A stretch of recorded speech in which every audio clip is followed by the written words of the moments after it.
Come again friends, welcome again in another video tutorial from microbiology with Shagnik. So in this video tutorial, although I have already told that we have completed the pedigree playlist, but some of our subscribers have demanded some questions from me, so I have to solve them. Okay, so one of you guys have demanded me to tell the answer about that pedigree.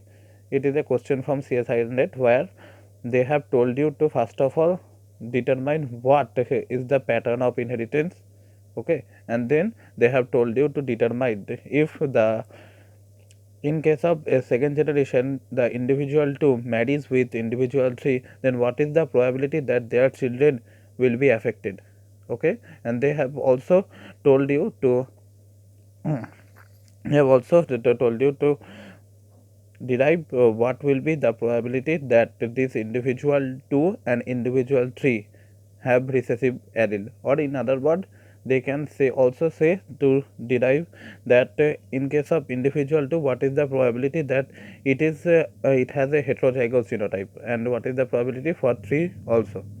So we need to derive this. Okay, so first of all let's try to find out whether it is recessive or dominant. Okay, so in case of generation 1, as they are showing skip past generation, we can easily conclude that it is recessive, and number 2 is they are showing equal distribution among sexes. That means the particular trait showing equal distribution among sexes, right? So we can say this is an example of autosomal recessive without any doubt. Okay, and now let's focus here. Here the genotype will be small a. Okay, so from this we can conclude that the only possibility that this female will be diseased is that both their parents should be the carrier, as they one of them are not showing the disease, right? So the only possibility to come both small a is that both the father and mother must be carrier, right? So from this logic we can also conclude that the possibility of this male will heterozygote will be 2 by 3. Now you will ask me how. So this is the reason. If we Punnett square these two probability of getting progeny, so we have excluded this, right? So we have 3 options now, and then we have to collect these two. Okay, so 2 by 3. Similarly, here the same funda is applied, and the possibility of this female is carrier is 2 by 3.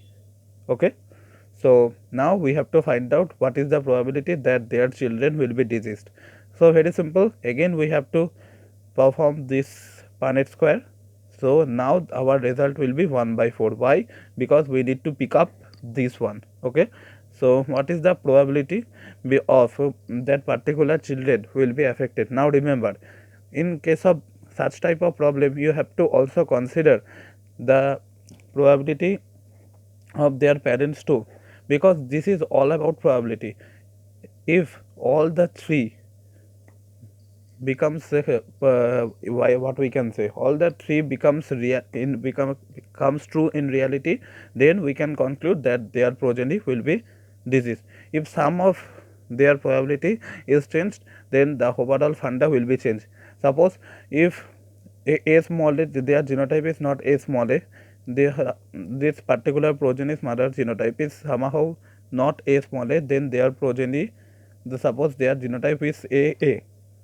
So if the father's genotype is still a small a, then there is no chance that their progeny will be diseased, right? I hope it is clear to you. Okay, so we have to consider the parents possibilities too. Okay, and then our result will be 1 by 9 for progeny, possibility of that their progeny will be diseased. Okay, so the answer will be a, that someone has given to me. So 1 by 9 is the probability that their progeny will be diseased, and the possibility that their parents will have recessive allele is 2 by 3. Okay, so this is your answer, buddy. Thank you. Now some of you also told me to give some short answer type question from probability chapters, because it will be important for your practical viva questions if probability is included in your probability no, in case of in pedigree is included in your practical syllabus, right? So you need to know about this basic short answer type question. Okay, so you can, if you want to make notes from my notes, then you can also refer my Facebook group, that is microbiology with Shagnik. You can go and search this and you can join us. So where I have also upload these notes, right? And now let's understand what these concepts are. Okay, so first of all, what is propositus, or you can say proband. Okay, and so they can also use the term proband. So both the case are same. So what propositus or proband is? What propositus or proband? You may wondering that you have solved multiple types of pedigree. So what is the origin of that particular trait? Okay, what is the first person in case of that particular family tree that was affected by that disease, right? So that particular first person who have affected by that particular disease will be termed as propositus, or you can say proband.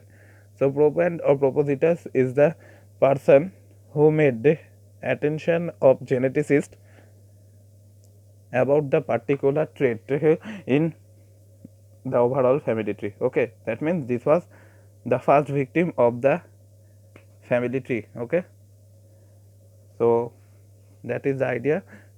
I have also written a basic definition of propositus. What it is, let's learn. A person from whom a line of descent is derived, an individual from whom family relationship are calculated, because it was the individual that was showing that or we can say this individual is the first victim of that particular disease, right? So we need to calculate the relationship on the basis of that particular individual to trace down the particular trait. Okay, or to determine the particular inheritance pattern of that particular trait. That is why propositus is important, and on the basis of that propositus the overall genealogy or pedigree is used. Okay, so I hope it is clear to you. And now let's move to the second question. So what is dizygotic twins? So it is clear to you if you have watched my second video where I have talked about different symbols that you need to know before doing any problems on pedigree. Now I am not going to talk about this. I am going to discuss with you why in case of dizygotic twins there can be possibility that different sex will be present, or you can have same sex too. Okay, so let's come here. We all know that fertilization is fusion of egg, suppose this circle is egg, with sperm, right? And after the fusion of sperm, the fertilized egg will be termed as zygote. I hope it is clear to you. Okay, so in some cases, or you can say sometimes, the woman ovaries release two eggs. Okay, that means the funda is something like that. Suppose this is two eggs, and the sperm will fertilize two different sperm will fertilize both. Okay, so then we have two zygotes that will implant and ultimately formation of baby. Okay, so that is the reason why, and then these two zygote will be referred to as dizygotic twins. That is why we have termed dizygotic twins, right? Because here two zygote is present. Now remember one thing, zygote will only be referred to our fertilized egg. Okay, the egg that is not fertilized by sperm will not be referred to as dizygotic twins. Okay, and further, after fertilization of egg, if somehow this egg is split into two, then they will not termed as dizygotic, because they have already fertilized. So zygote has already made, so they are the two parts of that particular zygote, so they will be monozygotic. Okay, so I hope you have already interpreted why they have different sexes, right? Because sperm have two different sperm have fertilized two different eggs, and result in the formation to different zygotes. So there can be a probability that they may have different sex or same sex, okay, because they are the overall the things was performed by two different sperms, right? And eggs also are different, okay, so there can be possibility of different sex. Now come here, what is the symbol of monozygotic twins? So I have already discussed with you that if after zygote formation, if the fertilized egg will somehow split into two, then it will ultimately result in formation of monozygotic twins, and that is the result why in case of monozygotic twins we will have same sexes, because the fertilization was performed by one sperm and one egg, okay, so and later they will separate into two, and with that ultimately result in the formation of monozygotic twins, and that is the result, that is the reason why in case of monozygotic twins we have babies of same sexes, right? And that is why they are termed as genetically identical twins. So I hope it is clear to you why dizygotic twins have different sexes and monozygotic twins have same sexes. Now let's move to another important questions. Then our pedigree playlist will be completed for now, okay. So this is our another question, that X-linked recessive, what is in case of X-linked recessive, what is the chance why father inherits the trait to daughter, and in case of female it will inherit to both son and daughter.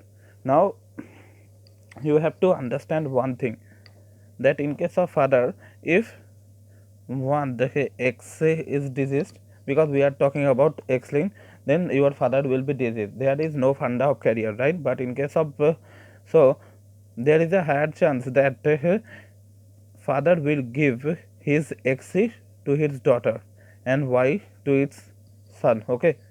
But in case of mother, if she is diseased, then she will have XC to XC, one XC, one XC, right?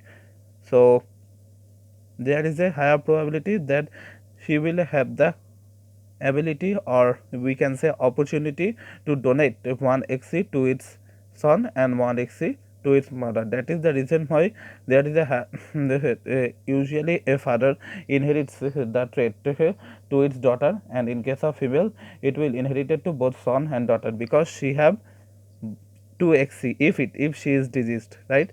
So this she have the ability to transfer to both xc from one to its son and one to its daughter. But in case of father, it is a higher probability that he will transfer his xc to its daughter, and the daughter become diseased, or you can say carrier, okay, if mother is somehow normal, right? So now the last question is, why pedigree is needed? So pedigree is simply needed to clarify parentage, or you can say we have to identify in some cases, and to clarify uncontrolled mating, often with heterozygote, or in case of or we can say pedigree is most importantly required to determine a particular trait and the pattern of that particular trait that is going on in a particular family, okay. So that was the particular reason, and these three are also some reasons why we need pedigree, okay.